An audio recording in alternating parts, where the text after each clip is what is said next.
അയ്യങ്കുന്ന് പഞ്ചായത്തിലെ വലിയ പറമ്പിൻകരി പെട്രോൾ പമ്പിൽ ഡീസൽ ടാങ്ക് വീണ്ടും പരിശോധനയ്ക്കായി ഉയർത്തി. എന്നാൽ കമ്പനി അധികൃതർ എത്താത്തതിൽ പ്രതിഷേധിച്ച് നാട്ടുകാർ പരിശോധന തടഞ്ഞു. പഞ്ചായത്ത് പ്രസിഡന്റ് മിനി വിശ്വനാഥൻ, ഭരണസമിതി അംഗങ്ങൾ, വില്ലേജ് ഉദ്യോഗസ്ഥർ, പോലീസ് എന്നിവർ സ്ഥലത്തെത്തി.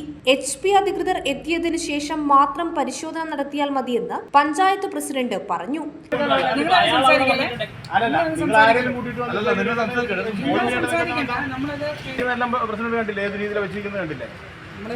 മണ്ണിനകത്ത് കുഴിച്ചിട്ടിരിക്കുന്ന സാധനം നമുക്ക് ഈ സാധനം അത് പൊക്കണം. ഇവിടുന്ന് പൊക്കി ബാക്കി കാര്യങ്ങൾ ടാങ്കിന് ചോർച്ചയുണ്ടോ എന്ന് നോക്കണം. ബാക്കി കാര്യങ്ങൾ ഇപ്പൊ പൈപ്പിന്റെ ഇപ്പൊ സജി പറഞ്ഞു ഇവിടെ നനവുണ്ടായിരുന്നു എന്ന് പറഞ്ഞു. അപ്പൊ അത് ആ കാര്യങ്ങളും കൂടെ നനവുണ്ടായിരുന്നു. ഇതിലിപ്പോ പറഞ്ഞു നനവുണ്ടായിരുന്നു. അത് കഴിഞ്ഞിട്ട് അവര് പിന്നെ മണ്ണ് വഴിയിട്ടിട്ടും അത് എത്ര ദിവസമായിട്ട് വെയിലിട്ടിട്ട് ഉറപ്പില്ല. പമ്പിന് സമീപമുള്ള സ്വകാര്യ വ്യക്തിയുടെ വീട്ടുമുറ്റത്തെ കിണറ്റിൽ ഡീസൽ സാന്നിധ്യം കണ്ടതാണ് പമ്പിൽ നിന്നുള്ള ഡീസൽ വിതരണം നിലയ്ക്കുവാനുള്ള കാരണം. ഇതിനെ തുടർന്ന് നിരവധി പ്രതിഷേധങ്ങളും നടന്നിരുന്നു. Prime vision news, Iritty.